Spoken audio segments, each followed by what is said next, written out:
नमस्कार, मैं आपके साथ सोनाली तोमर और आप देख रहे हैं के न्यूज इंडिया। दर्शकों, जैसा कि आप जानते ही हैं कि हर रविवार को हम ज्योतिष कार्यक्रम में कुछ अलग लेकर आते हैं, कुछ ऐसे उपाय जिनका मेडिकल से कोई सरोकार नहीं होता।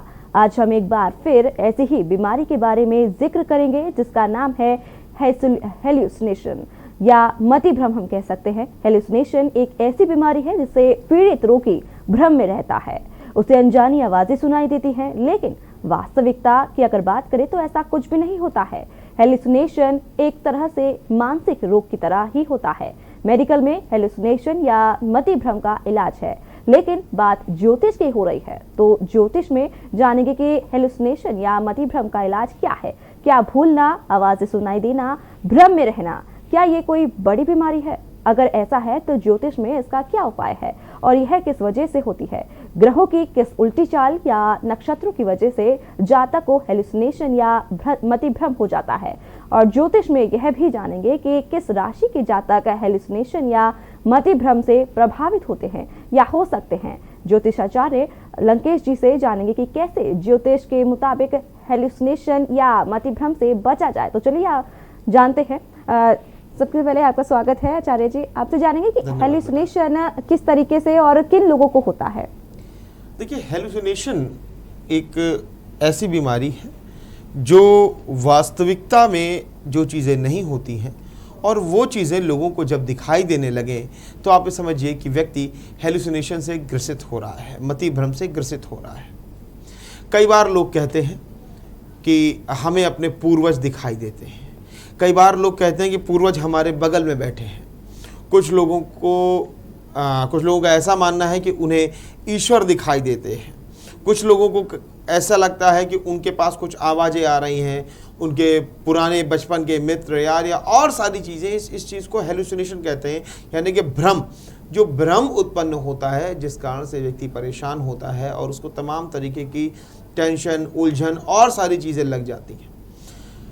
हेलुसिनेशन, मति भ्रम, ये राहु जनित बीमारी है। राहु से इसका उत्पत्ति होती है और राहु से भी होती है, चंद्रमा और शनि के संयोग से भी होती है। इस प्रकार से कई ऐसी ग्रह युतियां हैं जिस कारण से इस प्रकार की बीमारी आप देखने को पा सकते हैं।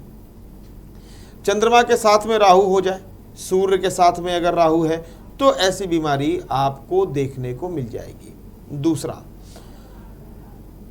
चंद्रमा के साथ में शनि, सूर्य के साथ में शनि, चंद्रमा के साथ में केतु, सूर्य के साथ में केतु, तो चंद्रमा और सूर्य, इनका हमारे ऊपर बड़ा ही महत्वपूर्ण प्रभाव पड़ता है।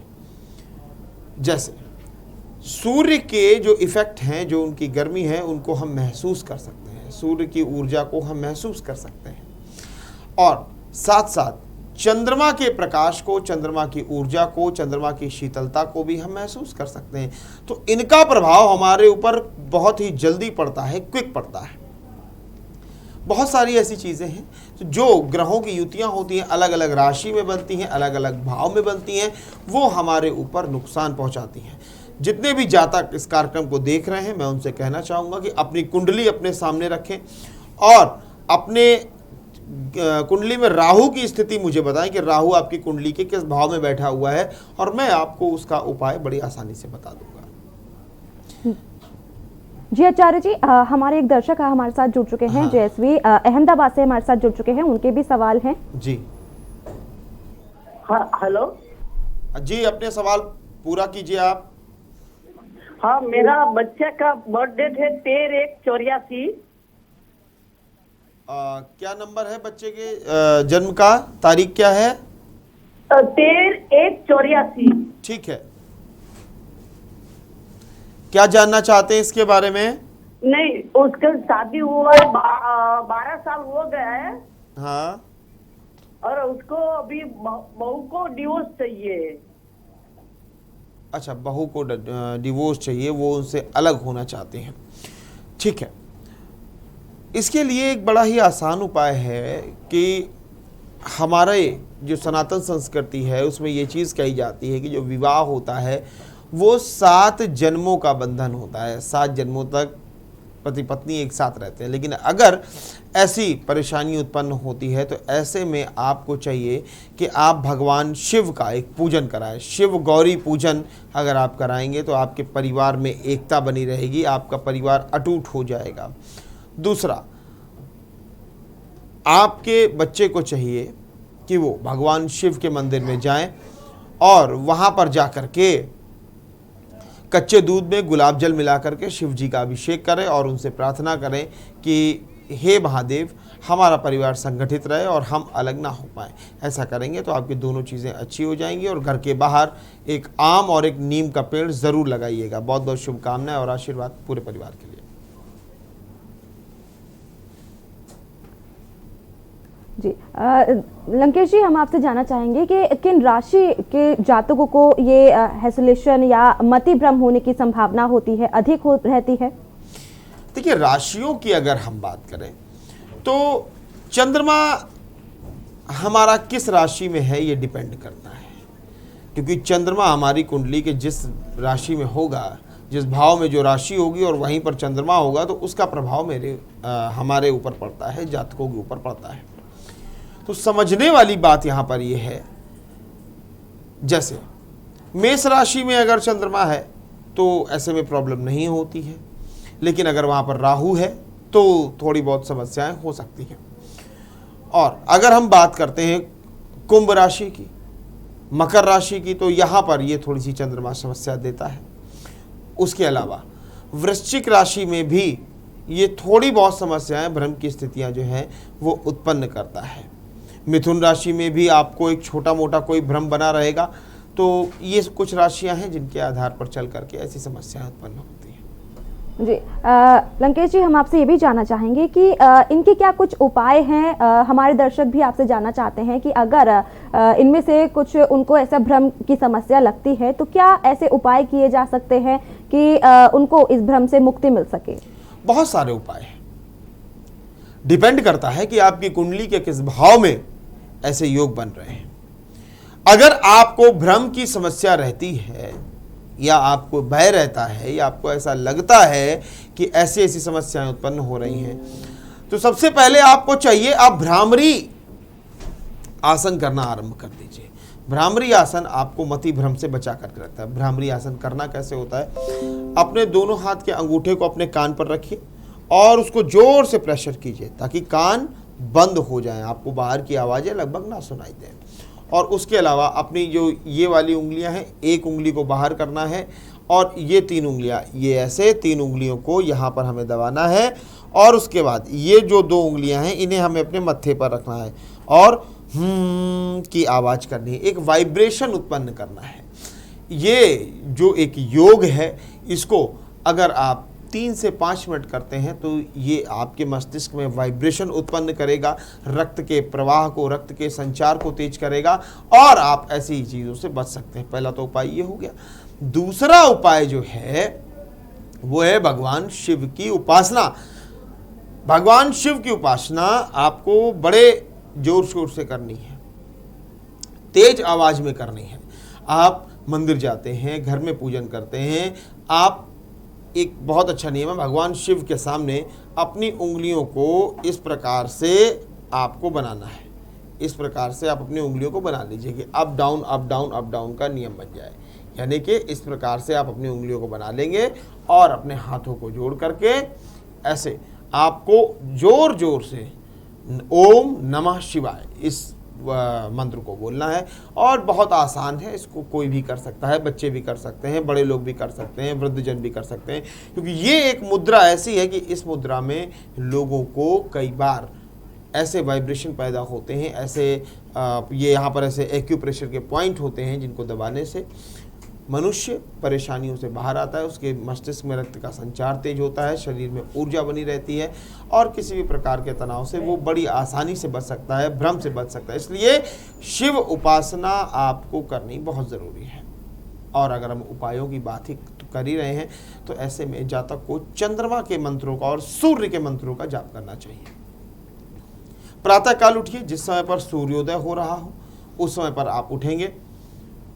तांबे के पात्र से आपको भगवान सूर्य को अर्घ्य देना है और मैंने जैसा कि बताया कि ये उपाय लाउड वॉइस में ही होने चाहिए, लाउड वॉइस में होने चाहिए, यानी कि तेज आवाज में होने चाहिए। कैसे होने चाहिए?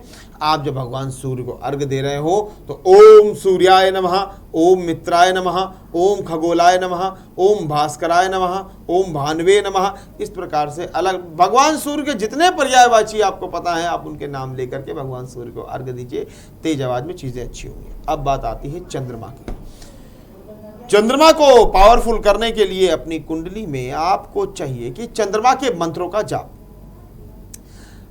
लोग कहते हैं कि क्रोध बहुत आता है, टेंशन बहुत होती है, मोती पहन लीजिए सब कुछ ठीक हो जाएगा, लेकिन एक बात सनद रहे कि अगर आप मोती पहनते हैं और चंद्रमा आपके अष्टम भाव में हुए, अष्टमेश हुए या द्वादशेश हुए या रोगेश हुए, अष्टम में हुए तो मारक भाव में बैठे हैं, आपको बहुत कष्ट दे सकते हैं।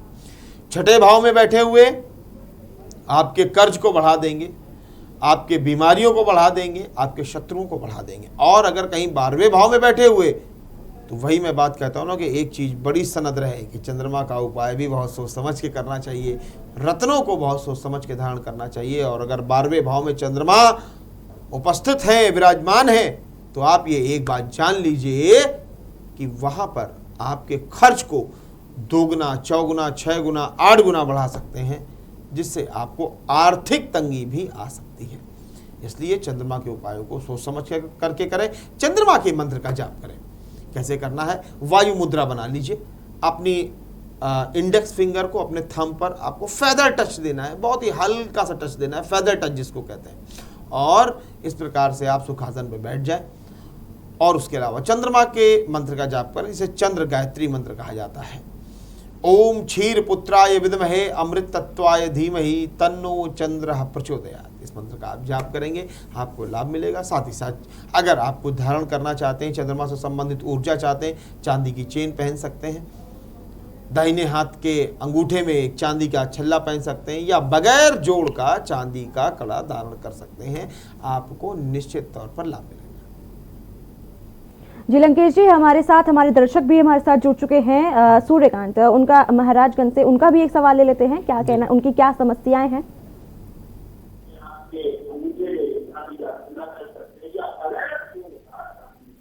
सूर्यकांत जी, अपना सवाल पूरा करिए आप। हाँ, हमारी बालक का डेट ऑफ बर्थ 16 नवंबर 1994 है जी। हमारा बालक थोड़ा स्थिरता वाले दिमाग का नहीं है। हाँ, तो उसके डेट ऑफ बर्थ या ग्रह नक्षत्र से उसको क्या दिक्कतें हैं जानना चाह रहे हैं। बच्चे का नाम एक बार बता दीजिए। नीरज मर त्रिपाठी।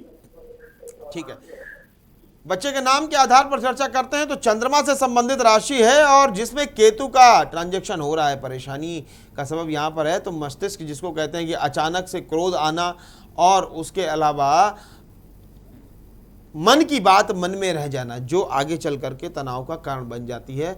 इसके लिए उपाय आपको क्या करना चाहिए? आपको चाहिए बच्चे से कहें सूर्यास्त के बाद कुत्ते को मीठी रोटी खिलाना आरंभ करें, और साथ साथ डार्क जगहों पर ना रहें, अंधेरी जगहों पर ना रहें, जितना हो सके प्रकाश में रहें। और रात्रि में अगर सोते हैं तो कमरे में पूर्ण अंधेरा नहीं होना चाहिए। आपको चाहिए कि आप इनके लिए एक चंद्रमा का यंत्र बनवा करके इनको चांदी की चेन में इनके गले में पहनवा दीजिए, और इनसे कहिए कि सप्ताह में एक बार सफ़ेद पुष्प वाले पौधे ज़रूर लगाते रहें। निश्चित तौर पर लाभ मिलेगा। बहुत बहुत शुभकामनाएं और आशीर्वाद पूरे परिवार के लिए। जी लंकेश जी, आपसे जानना चाहेंगे कि वो कौन से ग्रह दशा है जो बीमारी से जातकों को ग्रसित करते हैं? बिल्कुल, ग्रह दशाओं की बेटा अगर हम जी, बात जी। करते हैं कि ग्रह दशाएं किस प्रकार से होती हैं, तो राहु की महादशा जब चलती है तो जातक को ऐसी समस्याएं होती हैं।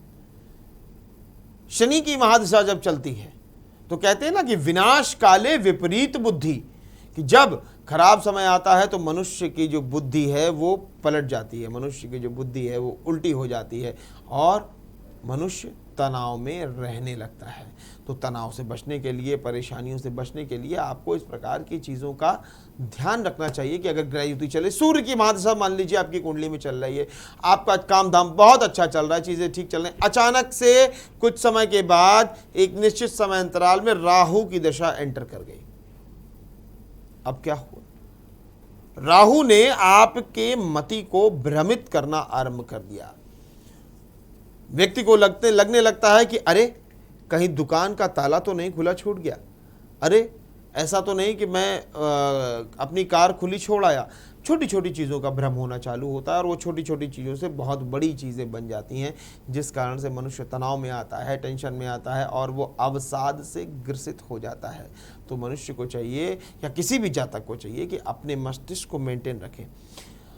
ग्रह स्थिति की बात मैं आपको और बताऊंगा, और भी बातें करूंगा, लेकिन उससे पहले मैं एक चीज आपको और भी बताना चाहता हूं। आजकल बहुत सारी ऐसी चीजें हैं, इसके हेलुसिनेशन के अलग अलग पार्ट हैं, एक फोबिया भी इसका पार्ट है। फोबिया मतलब भय। आजकल हर किसी को एक फोबिया है, लोगों को लगता नहीं है, वो चीज कभी महसूस नहीं होती।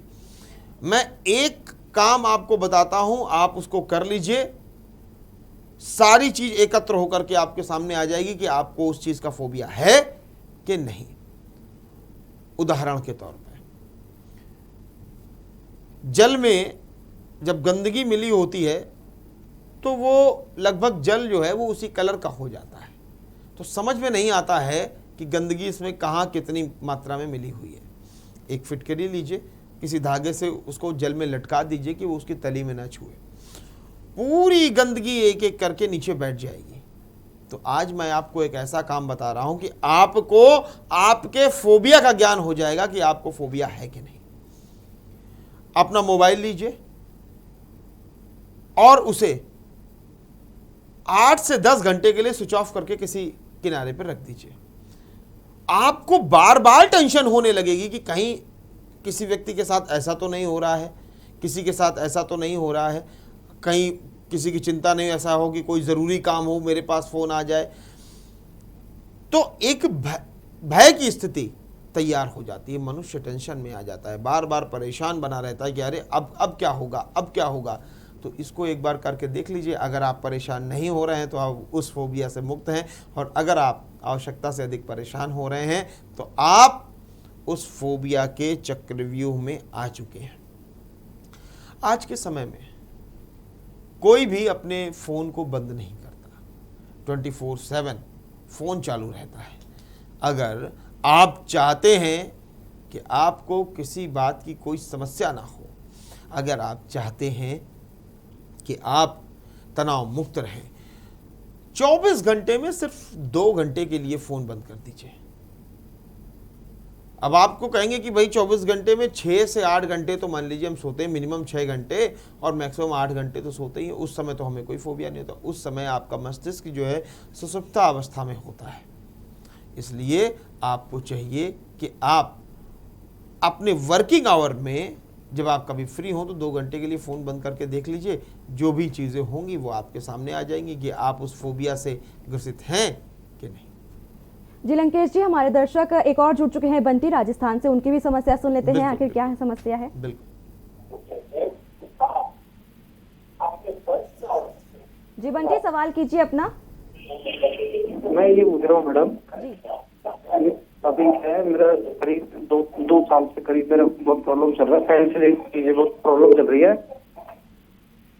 हेलो जी जी, कहिए। अपना सवाल पूरा कीजिए, आपकी आवाज़ स्पष्ट नहीं आ पा रही है। सर, मेरे क्या 2 साल से प्रॉब्लम बहुत ज्यादा चल रही है। तो अभी है अभी मेरी प्रॉपर्टी भी मतलब हो चुकी है, तो मैं चाहता हूँ कि ये प्रॉपर्टी मुझे बैंक को फाइनेंशियली देनी है, तो मैं इसको छुड़ाऊं या अच्छा दूं बैंक वालों के, या इसको सही रहेगा या क्या रहेगा मेरा हिसाब? ठीक है, देखिए आपके नाम के आधार पर अगर चर्चा कर रहे हैं तो यहाँ पर चंद्रमा से संबंधित राशि और जिसमें बृहस्पति का ट्रांजैक्शन प्राप्त हो रहा है, इसमें आपको कम से कम 3 लोगों से सलाह करनी चाहिए, और 3 लोगों से सलाह करने के उपरांत जो आपको रिजल्ट प्राप्त होता है, जो मैक्सिमम मात्रा आपको प्राप्त होती है, जो जिस भी मामले में मैक्सिमम वोट प्राप्त होते हैं, उस कार्य को आप करिए, आपको निश्चित तौर पर लाभ मिलेगा और आप परेशानियों से, समस्याओं से बचे रहेंगे, जिससे आपको हानि नहीं होगी। और मैं आपको एक सलाह देता हूँ, इसमें सभी के निर्णय सुनने के बाद आपको स्वविवेक का इस्तेमाल करना चाहिए। उपाय जान लीजिए क्या करना है, जिससे आपको जो सल्यूशन है वो बहुत जल्दी प्राप्त हो जाएगा, शीघ्रता से प्राप्त हो जाएगा। इसके लिए आपको क्या करना है, इसके लिए आपको गायत्री मंत्र की एक माला का जाप रोज करना है और साथ साथ आपको केले के पेड़ बृहस्पतिवार के दिन लगाने हैं।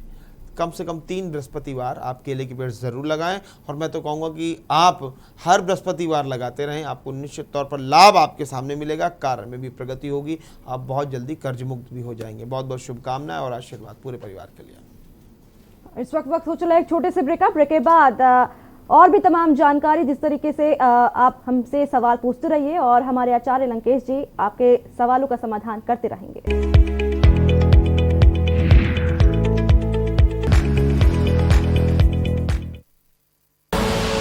आप देख रहे हैं के न्यूज, खबरों का सारथी। नमस्कार, सीएम हेल्पलाइन सेवा में आपका स्वागत है। मैं आपकी क्या सहायता कर सकती हूँ?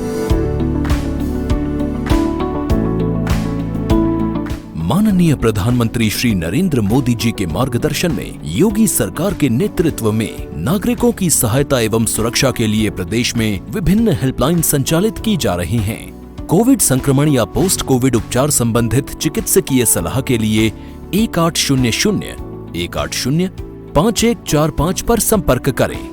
एम्बुलेंस सेवा के लिए कॉल करें 108। गर्भवती महिलाओं एवं नवजात बच्चों को मेडिकल इमरजेंसी में एम्बुलेंस के लिए 102 पर संपर्क करें। मैम, मैं रेणुका बोल रही हूँ। एक लड़का ऐसे लेके मेरा पीछा कर रहा है। आप परेशान मत होइए, आपको तुरंत सहायता पहुँच रही है। सबके साथ खड़ी है सरकार। जुबान के लिए उड़ चला गैरों की ज़मीं पर, खुशबू अपने पन की ढूंढता औरों की ज़मीं पर। मेरी माटी की ये जुबान,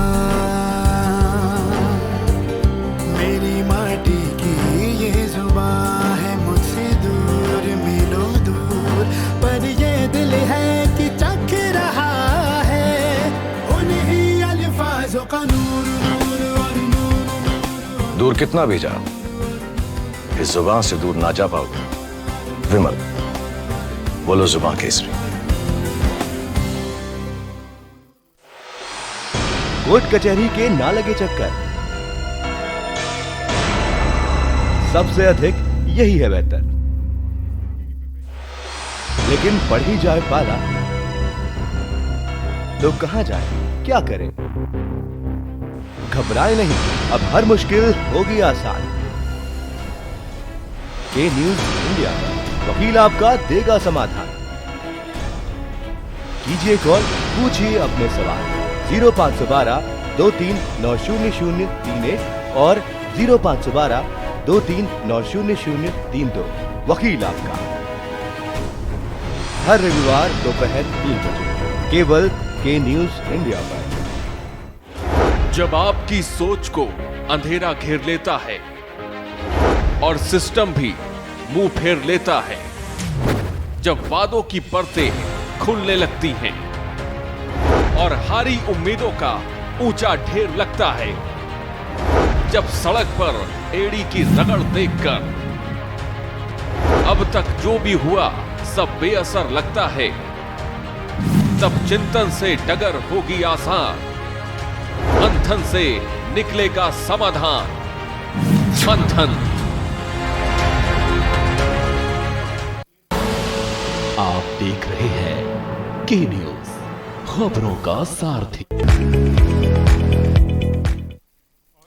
ब्रेक के बाद स्वागत है आपका। और अभी तक हम बात कर रहे थे हेल्यूसिनेशन की, लेकिन एस्ट्रो को लेकर, लेकिन अब हम बात करेंगे हेल्यूसिनेशन मेडिकल की ओर। जी हाँ, मेडिकल में हेल्यूसिनेशन क्या है, हमारे साथ हमारे डॉक्टर जुड़ चुके हैं। डॉक्टर दिव्येंद्र सिंह जुड़ चुके हैं, मेडिकल ऑफिसर। सबसे पहले स्वागत है सर आपका। स्वागत है सर आपका। सर, आपसे जानना चाहेंगे कि ओसीडी क्या है? ओसीडी देखिए हेलुसिनेशन से अलग चीज़ है ना। अभी हेलुसिनेशन की चर्चा हो रही थी यहाँ पर।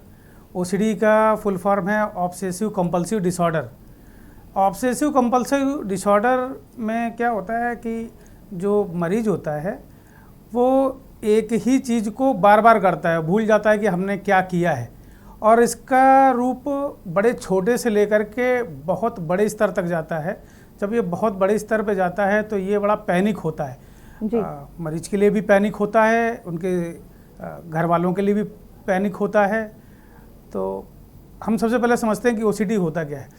ओसीडी में जो मरीज होता है ये किसी भी काम को करता है तो ये भूल जाता है। थोड़ी देर बाद वो सोचेगा कि हमने इस काम को किया है या नहीं किया है, तो उसकी फिर वो पुनरावृत्ति करता है। जैसे एक उदाहरण से मैं बताता हूँ।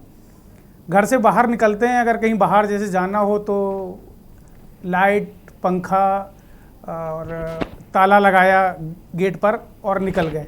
थोड़ी देर जाने के बाद में जिसको ओसीडी के डिसऑर्डर हैं तो वो सोचेगा पता नहीं मैंने घर की जो पंखे चल रहे थे, फ़ैन, उनको बंद किया कि नहीं किया, ताला लगा करके आए, हमारा ताला ठीक से लगा है कि नहीं लगा है।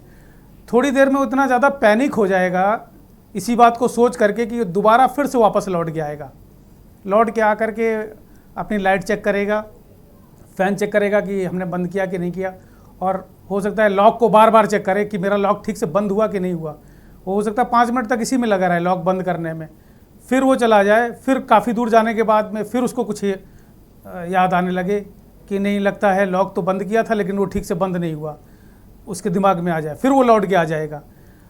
एक रूप इस तरह का हुआ। एक और छोटा सा मैं बताता हूँ जो मिलता है मरीजों में, कि कई लोग रास्ते से जाते हैं या जैसे घर में कपड़े धोते हैं कई लोग, तो कपड़े धोने के बाद में कपड़े सुखाने के लिए उसने छत पर फैलाए, और उसके बाद अगर कोई चिड़िया उड़ती हुई उसके ऊपर से निकल गई कपड़ों के ऊपर से, तो वो सोचेगा कहीं ऐसा तो नहीं चिड़िया ने कुछ बीट करी हो और कपड़ों पे गिर गई, मेरे कपड़े गंदे हो गए होंगे। फिर से दोबारा कपड़े उठा लेगा, फिर कपड़े धुलेगा और फिर उसको फैला देगा। तो इस तरह का कई बार कर सकता है, दिन में रिपीट कर सकता है। ये ओसीडी का एक फॉर्म है।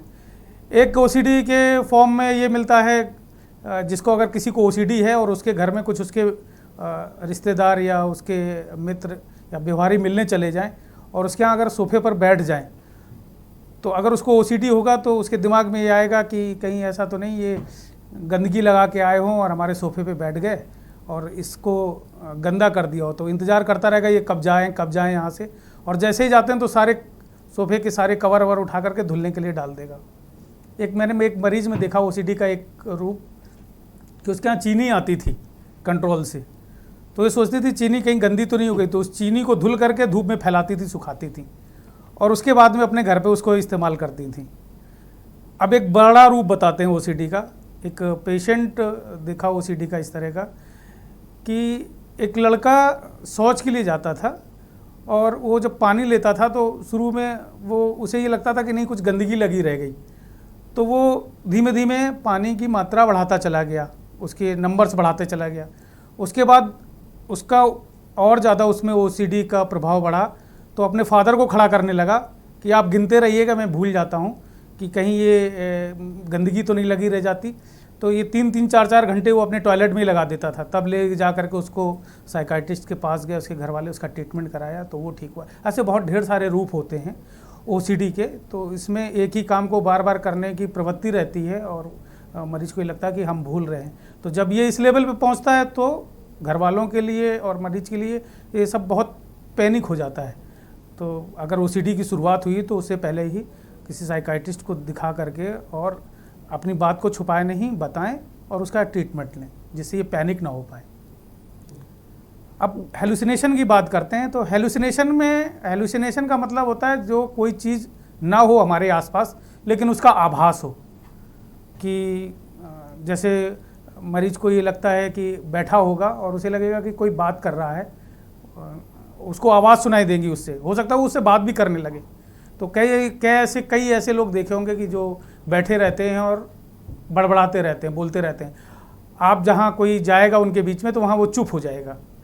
अब उससे अगर पूछें कि आप इस तरह का भाई क्या बोल रहे थे, किससे बात कर रहे थे, तो काफ़ी देर में काफ़ी समझाने के बाद में बोलेगा कि वो किसी का नाम लेगा, बोलेगा कि वो इस तरह से ये बोल रहे थे तो उन्हीं से बात कर रहे थे।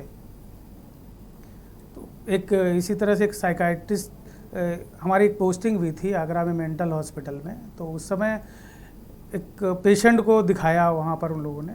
तो वहाँ मरीज से हम लोगों ने पूछा, बात करता रहता था कि भाई तुम, बार बार वो बात करता रहता कि मुझे मथुरा जाना है, मथुरा जाना है।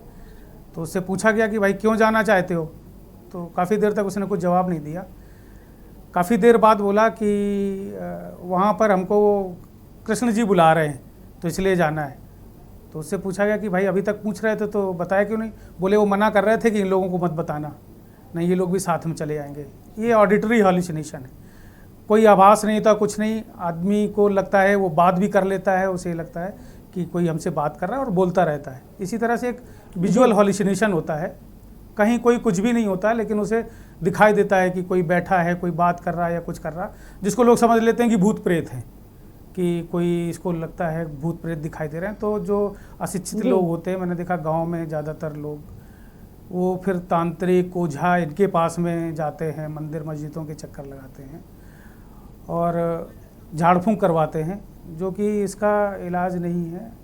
कि हेलुसिनेशन के लिए किसी साइकाइट्रिस्ट के पास जाकर के इसको दिखाना चाहिए, कोई भूत प्रेत इस तरह की चीज़ें नहीं होती। जी जी द्रिवेंद्र जी, लंकेश जी, हमारे पास एक दर्शक का फ़ोन कॉल आ रहा है, उनसे जान लेते हैं। ओम लखनऊ से है, हरिओम, उनसे जान लेते हैं उनकी समस्या क्या है। हेलो जी, हरिओम जी, अपना प्रश्न पूरा करें, मैं आपको सुन पा रहा हूं।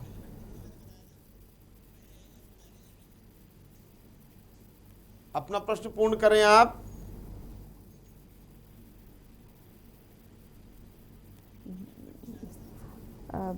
संपर्क टूट गया है आचार्य जी। हमारे साथ बंटी भी मौजूद है, बंटी का फोन कॉल आ रहा है, राजस्थान से बंटी है।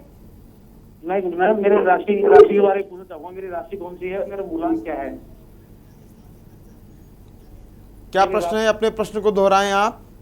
गुरुजी, मेरी राशि कौन सी है और मेरा मूलांक क्या है? मूलांक और अपनी जरा जन्म तिथि हमें बताइए। 15 जनवरी 1989। ठीक है, आपका मूलांक है 3 और आपकी जन्मतिथि के अनुसार आपकी जो राशि है वो राशि है धनु राशि। उस अनुसार आप अपनी चीज़ों को देखें, 3 मूलांक के आधार पर आप अपनी चीज़ों को देखें, आपको निश्चित तौर पर लाभ प्राप्त होगा, यही हम ईश्वर से कामना करते हैं। जी लंकेश जी, आपसे जानना चाहेंगे, जिस तरीके से बीमारी लगातार देखने को मिल रही है लोगों को, जिस तरीके से हमारे डॉक्टर्स ने भी बताया कि उनमें एक भ्रम सा पैदा हो जाता है कि ताले बंद कर दिए हैं या खोले गए हैं, बार बार वो चेक करते रहते हैं। क्या अगर ग्रहों की दशा की अगर बात करें तो ये कौन सी ग्रह है जो मानसिक तनाव पैदा करते हैं? बिल्कुल, आपकी कुंडली में बहुत अच्छी दशा चल रही है, बहुत गौर से समझने वाली ये बात है, इस पर स्टडी करना चाहिए, अध्ययन करना चाहिए। अगर आपकी कुंडली में बृहस्पति की दशा चल रही है, बृहस्पति आपके भाग्येश हैं, आपके पास धन धान्य खूब आ रहा है, भाग्य खूब चमक रहा है आपका, लेकिन अगर बृहस्पति के एंटी ग्रह की अंतर्दशा आ गई, प्रत्यंतर दशा आ गई, तो आप ये निश्चित तौर पर जान लीजिए कि आपको वहां पर इस प्रकार की परेशानियों का सामना करना पड़ेगा।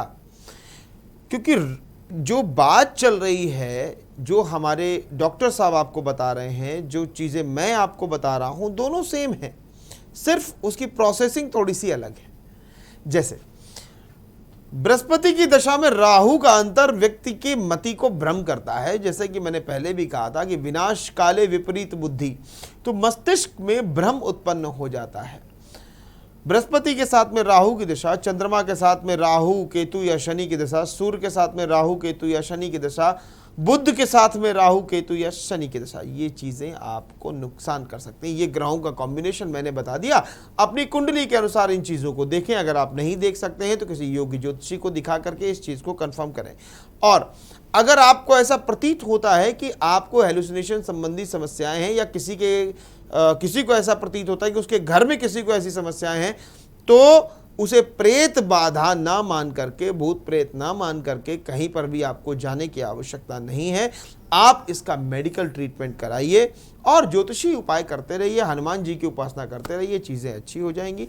मेडिकल ट्रीटमेंट में ही आपको अच्छा आराम मिलेगा और जो ज्योतिषी वैदिक उपाय हैं उन उपायों को अपनाइए, निश्चित तौर पर आपको आराम। मैं ये नहीं कहता कि आप ईश्वर को मानना छोड़ दें, प्रभु को मानना छोड़ दें, ऐसी चीज़ें ना मानें, लेकिन बहुत अधिक हॉरर फिल्म देखना, अगर आपकी कुंडली में राहु और बृहस्पति की युति है, राहु अगर पावर में है, तो आप ये निश्चित तौर पर जान लीजिए कि ऐसा व्यक्ति हॉरर फिल्म भी देखेगा, ऐसा व्यक्ति उसको देख करके आत्मसात भी करेगा, अपने ब्रेन में सारी चीज़ों को बिठा लेगा और फिर उसी के जैसा रिएक्शन भी करेगा। सही कह रहे हैं पंडित जी, ऐसे लोगों को पसंद भी होता है हॉरर मूवी देखना जी, और इस तरह का साहित्य पढ़ना, डरावना। पहले तो पढ़ेंगे, देखेंगे, इंटरेस्ट लगेगा और फिर उसी की कल्पना करने लगेंगे, डरते भी हैं उससे। तो आप एकदम सही कह रहे हैं। तो यही चीजें उत्पन्न, ये ग्रहों का जो खेल, तो मैं वही कहता हूं ना कि आपको जाना कहाँ चाहिए। मैं एक सही रास्ता आपको बताता हूं। मैं ये नहीं कहता हूं कि बार बार कि आप पूजन करना छोड़ दें, ईश्वर से मन हटा दें। ईश्वर की उपासना कीजिए, हनुमान जी की उपासना और वैदिक उपायों को करिए। तंत्र मंत्र, झाड़ फूक, इन सब से बच करके रहिए। इनसे जितना आप बचेंगे उतना आपके लिए फायदेमंद होगा। अंधेरे कमरे में नहीं आपको बैठना है। डॉक्टर साहब, मैं सही हूँ मेरे हिसाब से? बिल्कुल सही बात है। अंधेरे में बैठे, अकेले ना रहें। अकेले नहीं रहना, अगर जिसको इस तरह का वो लग रहा है जी डर। जी आचार्य जी, एक और फोन कॉल आ रहा है दर्शक का, सुल्तानपुर से आ रहा है, स्वामीनाथ का। पूछ लेते हैं उनसे सवाल। स्वामीनाथ, क्या सवाल है, क्या जानना चाहते हैं आप? इस समय हम जानना है कि थोड़ा आर्थिक और राजनीतिक संकट से गुजर रहे हैं, तो कब तक ये कुछ ग्रह दशा क्या है? स्वामीनाथ जी, आपके नाम के आधार पर अगर हम चर्चा करते हैं तो यहाँ पर हमें मंगल से संबंधित राशि प्राप्त हो रही है, शनि का ट्रांजैक्शन है। हनुमान जी की उपासना करना आरंभ कीजिए और शनिवार के दिन माता पीताम्बरा के दर्शन जरूर कीजिए, आपको निश्चित तौर पर लाभ मिलेगा। और एक साथ साथ आपको अगर राजनीतिक चीज़ों में उठान चाहिए तो आपको बृहस्पति का एक अनुष्ठान करा लेना चाहिए, आपको निश्चित तौर पर लाभ मिलेगा और आप परेशानियों से मुक्त हो जाएंगे। और चीज़ों को अच्छा बनाने के लिए पीपल का पेड़ शनिवार के दिन लगाते रहिए। कम से कम 21 शनिवार आप पीपल का पेड़ लगाएंगे, आपको राजनीतिक और आर्थिक दोनों तरफ से लाभ मिल जाएगा। बहुत बहुत शुभकामनाएं और आशीर्वाद पूरे परिवार के लिए। जी आचार्य जी, एक और दर्शक हमारे साथ जुड़ चुके हैं, आरती लखनऊ से। आरती हमारे साथ जुड़ चुके हैं। आरती, अपना सवाल करें। जी गुरुजी, हमारे घर में बहुत समस्या है और हम अपना मकान बेचना चाहते हैं, तो वो हो नहीं रहा। बहुत प्रयास कर रहे हैं होने, घर में बरकत भी नहीं है। ठीक है, घर में अगर चीज़ों की प्रगति नहीं हो रही है, बरकत नहीं हो रही, तो इसका एक आसान वैदिक उपाय है। शनिवार के दिन आपको चाहिए कि आप सप्तधान्य ले आइए। सप्तधान्य ला करके उसे आप जल में रात के समय में भिगो करके रख दीजिए और अगले दिन उसमें गुड़ मिला करके किसी थाली में रख करके गौ माता को खिलाइए और उसी दिन वो थाली ला करके घर में आप धुल लीजिए और थोड़ा सा पानी लेकर के उसके घर में छींटे लगाइए। घर में नमक का पोछा लगाना आरंभ कर दीजिए। ईश्वर ने चाहा तो सारी परेशानियों से आप मुक्त हो जाएंगे। एक अशोक और एक नीम का पेड़ मंगलवार के दिन लगाइए, आपको लाभ मिलेगा। बहुत बहुत शुभकामनाएं और आशीर्वाद पूरे परिवार के लिए। आचार्य जी, एक और दर्शक हमारे साथ जुड़ चुके हैं, अंबर लखनऊ से जुड़ चुके हैं। अंबर, अपना सवाल करें। अंबर, आपकी आवाज हम तक नहीं पहुंच रही है।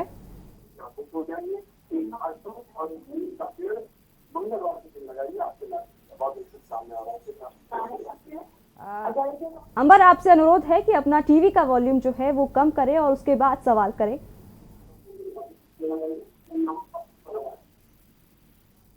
अंबर से संपर्क नहीं हो पा रहा है। देवेंद्र जी, आपसे जानना चाहेंगे, जिस तरीके से हेलुसिनेशन, जिस तरीके से आचार्य जी ने ग्रहों के बारे में बताया, मेडिकल की अगर बात करें तो हेलुसिनेशन जो है किस तरीके से ट्रीट करता है, किस तरीके से मरीजों को ट्रीट करता है? क्या लोग इससे डरते भी हैं? क्योंकि कहीं ना कहीं जो लोग हैं उनको इस बीमारी का पता ही नहीं है।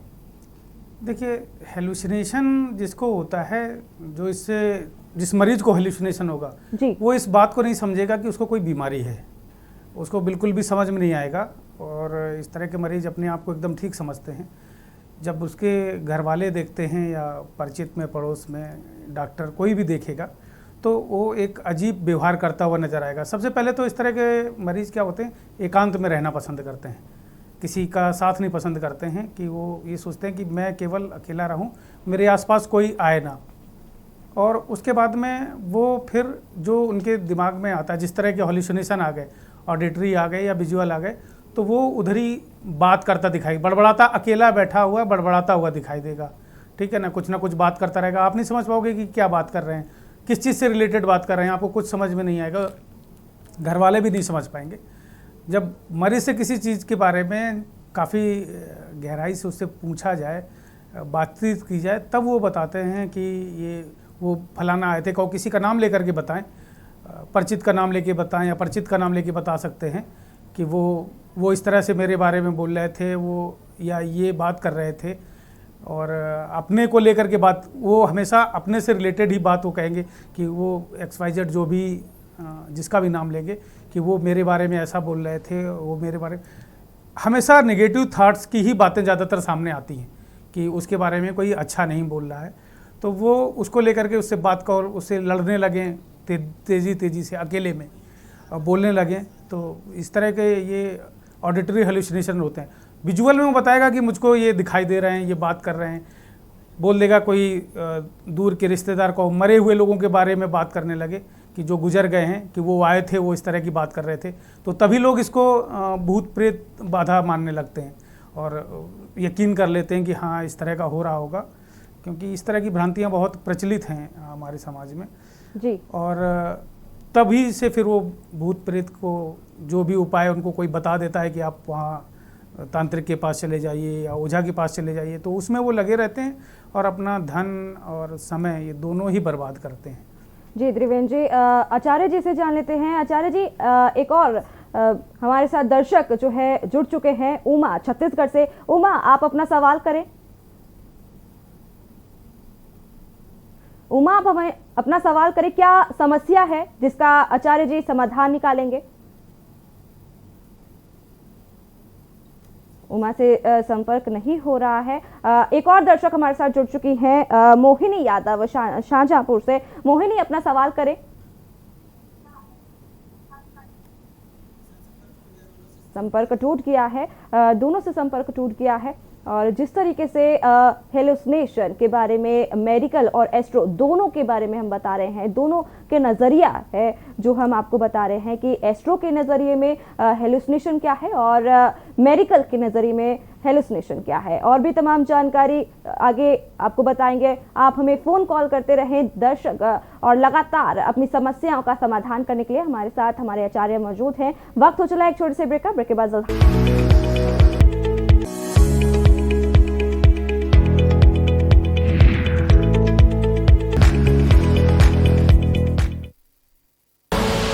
आप देख रहे हैं के न्यूज, खबरों का सारथी।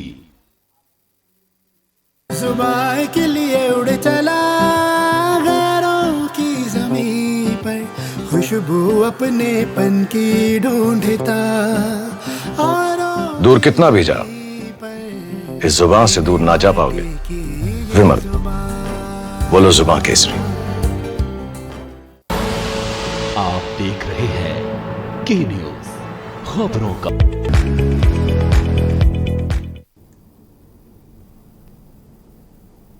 ब्रेक के बाद स्वागत है आपका। और आचार्य जी, आपसे जानना चाहेंगे, जिस तरीके से हेलुसिनेशन की हम बात कर रहे हैं, मति भ्रम की बात कर रहे हैं, जो ग्रह हैं, ग्रह के अनुसार किस तरीके से लोग जो है इसको ठीक किया जा सकता है, बिना डॉक्टर के हम घर पर बैठे बैठे इसको ठीक कर सकते हैं? योग के अनुसार अगर कहें या फिर एस्ट्रो के अनुसार किस तरीके से इसको ठीक किया जा सकता है? देखिए, इसको अगर सोचे कि बगैर डॉक्टर के हम ठीक कर लेंगे तो ऐसा कर पाना असंभव है। ये ऐसा हो ही नहीं सकता। ये जो कार्यक्रम है, इसके माध्यम से कई लोगों के ऐसे प्रश्न होते हैं कि मैं दवाई नहीं खाऊंगा, मैं डॉक्टर से नहीं विजिट करूंगा और ऐसे ही सारी चीज़ें ठीक हो जाएंगी। जो केमिकल इम्बैलेंस आपके माइंड में होता है, उसके लिए केमिकल को बैलेंस करने के लिए दवाइयों की आवश्यकता होती है। तो जो बहुत पुरानी कहावत है कि दवा और दुआ दोनों काम आती हैं, तो यहाँ पर जो दवाई है वो डॉक्टर साहब देते हैं और हम लोग आपको वैदिक उपाय बताते हैं। वैदिक उपाय आप बहुत आसानी से कर सकते हैं, छोटे उपाय हैं और ये आपके माइंड को सेट करते हैं, आपको उस ग्रह की ऊर्जा प्रदान करते हैं। अब जैसे किसी की आंखें कमज़ोर होती हैं किसी को मायोफिया होता है, किसी को हाइपरमेट्रोफिया होता है, तो आंखों का जो फोकस होता है वो निकट दृष्टि दोष और दूर दृष्टि दोष के अकॉर्डिंग उसको प्रॉब्लम हो जाती है, तो उसको चश्मा लगाया जाता है। अब चश्मा किस प्रकार का लगेगा, प्लस में लगेगा कि माइनस में लगेगा, तो उस चश्मे के आधार पर उसकी आंखें सेट हो जाती हैं और वो ठीक देखने लगता है। ठीक उसी प्रकार से कुंडली को देख करके ग्रहों का निर्धारण किया जाता है कि कौन से ग्रह आपको कितना पॉजिटिव और कितना नेगेटिव फल दे रहे हैं। तो जो ग्रह पॉजिटिव फल दे रहे हैं और नेगेटिव ग्रहों के कारण वो पॉजिटिव फल आपको नहीं मिल पा रहा है, आप तक वो ऊर्जा नहीं आ पा रही है, उसके लिए आपको रत्न धारण कराए जाते हैं कि वो रत्न धारण करेंगे। मान लीजिए बृहस्पति का कोई रत्न है, आपको धारण करना है, तो पुखराज आपने धारण किया तो बृहस्पति की ऊर्जा सीधे आपको मिलने लगी। जो सूर्य का प्रकाश आपके रत्नों पर पड़ा वो ऊर्जा के माध्यम से आप तक पहुंचा। ये उंगली, इसको इंडेक्स फिंगर कहते हैं, इसको गुरु की उंगली कहा जाता है। क्यों? क्योंकि गुरु का काम है समझाना। तो जब हम किसी को कोई चीज़ समझाते हैं, जब हमारे गुरु जी हमसे कहते थे कि कोई बात समझ में आई कि नहीं आई, हमारे टीचर्स भी जब बोलते थे तो ये इंडेक्स फिंगर उठा के ही बोलते थे, इसलिए ये गुरु की उंगली इस चीज़ को कही जाती है। ये बृहस्पति को पावर देती है, तो इसके लिए बृहस्पति का रत्न इस उंगली में पहना जाता है। अगर आप रत्न पहनना नहीं चाहते हैं या रत्न आपको खरीदने में समस्या है, धन की समस्या है, तो आप कच्ची हल्दी बृहस्पतिवार के दिन कोई नक्षत्र बढ़िया सा देख करके बृहस्पति के लिए कच्ची हल्दी पीले कपड़े में करके अपने दाहिने हाथ में आप बांध लीजिए, आपको निश्चित तौर पर लाभ मिलेगा। तो ये सारे उपाय हैं, छोटे छोटे उपाय हैं, इनको आप कर सकते हैं, लाभ मिलेगा। लेकिन इन उपायों के साथ में आपको डॉक्टर की सलाह जरूर लेनी चाहिए, और क्योंकि जब दवाइयाँ आपको मिलेंगी तो आपको उससे लाभ निश्चित तौर पर मिलेगा। और हेलुसिनेशन की जो बात चल रही है, मति भ्रम की जो बात चल रही है, हमारे विचारों से ये होता है कि हमारे विचार कैसे हैं। अब हम 24 घंटे हॉरर फिल्म देख रहे हैं, हॉरर मूवीज देख रहे हैं, तो वैसे ही हमारे विचार हो जाएंगे, हमारे वैसे ही स्वप्न हो जाएंगे। कहा जाता है कि आप जैसे देवता की पूजा करेंगे वैसा ही आपका स्वभाव हो जाएगा और आप भी वैसे हो जाएंगे। आप भगवान कृष्ण के मंदिर में जाइए तो जो वहाँ के जो पुजारी होंगे बहुत प्रेम से आपसे बात करेंगे, आइए प्रभु जी, राधे राधे, और आपको बुलाएंगे, प्रसाद देंगे, माला पहनाएंगे, बैठाल करके पूजन कराएंगे, सब चीज़ कराएंगे। अब आप वहीं पर काल भैरव के मंदिर चले जाइए तो वहाँ पर बहुत उग्र स्वर में बात करेंगे, हर हर महादेव स्वामी, आइए जय बाबा की। तो हर चीज़ का एक तरीका है। मैं ये नहीं कह रहा हूँ कि तरीके अलग हैं, लेकिन उनको समझने का तरीका है कि हम किस चीज़ को किस प्रकार से ग्रहण कर रहे हैं। और जो विचार होते हैं, लोग कहते हैं कि नींबू मिर्ची लटकाने से नजर नहीं लगती। ठीक है, ये बात मैं मानता हूं, लेकिन जो नींबू मिर्ची, या कभी आप रास्ते पर जाइए तो जो छोटी मोटी गाड़ियां होती हैं, रिक्शे होते हैं और जो ऑटो वगैरह होती हैं, उसमें पीछे लिखा होता है बुरी नजर वाले तेरा मुंह काला, और उसमें नींबू मिर्ची भी लटकी हुई होती है। और क्या कभी भी आपने किसी बड़ी कार में, किसी मर्सिडीज वगैरह में आपने ये स्लोगन लिखा हुआ देखा, बुरी नज़र वाले तेरा मुंह काला? भाई अगर हमें नज़र लगानी होगी तो हम मर्सिडीज़ में लगाएंगे, उस रिक्शे में नज़र लगा करके हमें क्या मिलेगा? कभी आपने किसी मर्सिडीज़ में पीछे जूता लटका हुआ नहीं देखा होगा। तो ये सिर्फ आपके विचारों पर निर्भर करता है। आप पॉजिटिव एनर्जी इतनी उत्पन्न कर दीजिए कि नेगेटिव एनर्जी खत्म हो जाए। ये लॉ है, ये लॉ ही है। लॉ ऑफ थर्मोडायनेमिक्स कहा जाता है कि we can not generate energy and we can not destroy energy. हम उसे एक रूप से दूसरे रूप में रूपांतरित कर सकते हैं केवल। तो उसके लिए आपको उपाय क्या करना चाहिए? पॉजिटिविटी इतनी बढ़ा लीजिए। जैसे किसी कमरे में अगर अंधेरा है तो हम उसे खींच कर बाहर नहीं कर सकते, एक छोटा सा दीप जला दीजिए, वहां पर सारी चीजें आपकी क्लियर हो जाएंगी। तो इस चीज को लेकर के जो भी चीजें मैंने आपको बताई वो आपको समझनी चाहिए, और आप बहुत अच्छे से इस चीज को अगर समझेंगे तो आपको लाभ मिलेगा।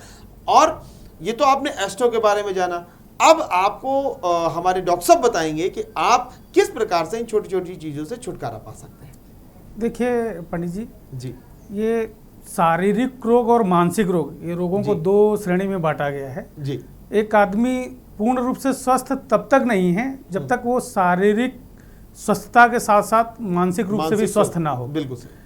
अच्छा, शारीरिक अस्वस्थता होती है तो वो आप टेस्ट के माध्यम से इसको जान सकते हैं कि कौन सा रोग हो गया, क्या है। बहुत ढेर सारे टेस्ट मौजूद हैं आज के समय में। लेकिन मानसिक रोग में ऐसे कोई अभी टेस्ट नहीं है कि उससे जान जाएं कि इसको कौन सा मानसिक रोग है ना। आप कोई टेस्ट करा लें और उस टेस्ट में आ जाए कि इसको स्किज़ोफ्रेनिया है, कि इसको डिप्रेशन है, कि ये हम केवल बातचीत करके मरीज से और उसकी स्थिति देख करके कि किस तरह का बिहेवियर कर रहा है, इससे ये जानते हैं। अच्छा, ये जितने मानसिक रोग होते हैं इसमें समय, देश, काल, परिस्थिति, आर्थिक स्थिति और सामाजिक स्थिति, शैक्षिक स्थिति और उसका क्या पृष्ठभूमि है, इस सब का बहुत बड़ा असर पड़ता है। ये देखा गया है कि जो मानसिक रोगी होते हैं ज़्यादातर या तो उनका बहुत कम शिक्षित होते हैं, आर्थिक रूप से बहुत अच्छे संपन्न नहीं होते, ज़्यादातर की, मैं सभी के लिए नहीं कह रहा हूँ, अधिकतर जो परसेंटेज मिलता है, स्त्रियां ज़्यादा इससे पीड़ित दिखाई देती हैं पुरुषों की अपेक्षा। और रूढ़िवादी जहाँ का समाज होता है वहाँ पर ये लोग ज़्यादा इस मानसिक बीमारियों से पीड़ित दिखाई देते हैं। अब जैसे देश काल की बात कर रहा हूँ तो अभी ये देखिए, ये जैसे कोरोना का ये आया, पिछले 2 साल से चल रहा है कोरोना पैंडेमिक, तो इसमें ये देखिए कि बहुत से लोगों में डिप्रेशन हो गया है ना। तो ये उदाहरण है इस चीज़ का कि जो परिस्थिति होती है उस परिस्थिति के हिसाब से भी ये इसमें अंतर पड़ता है कि मानसिक रोग किस तरह के डेवलप हो रहे हैं। तो इसी तरह से ये हेलुसिनेशन के पीछे भी कुछ ना कुछ कारण रहते हैं कि हेलुसिनेशन हुआ है तो हेलुसिनेशन हुआ क्यों। तो ये ऐसा देखा गया कि जो व्यक्ति अकेले में छोड़ दिए गए और उनकी तरफ बहुत ज़्यादा ध्यान नहीं दिया जा रहा है, तो वो अपने मन में एक गुत्थी ऐसी बना लेते हैं, अपनी बात करते रहते हैं। देवेंद्र जी, मैं आपको बीच में रोकना चाहूँगी, इस वक्त की कमी के चलते फिलहाल इतना ही, और बाकी देवेंद्र जी, इस पूरी जानकारी के लिए आपका बहुत बहुत शुक्रिया। आपका हमारे साथ जुड़ने के लिए बहुत बहुत शुक्रिया। वक्त की कमी के चलते हमें यहीं रुकना पड़ेगा। आचार्य जी, आपका भी बहुत बहुत शुक्रिया। फिलहाल इस खास कार्यक्रम में इतना ही, बाकी की अगली बार आपसे फिर मुलाकात होगी एक नए विषय के साथ। बाकी के लिए इजाजत दीजिए हमें। नमस्कार।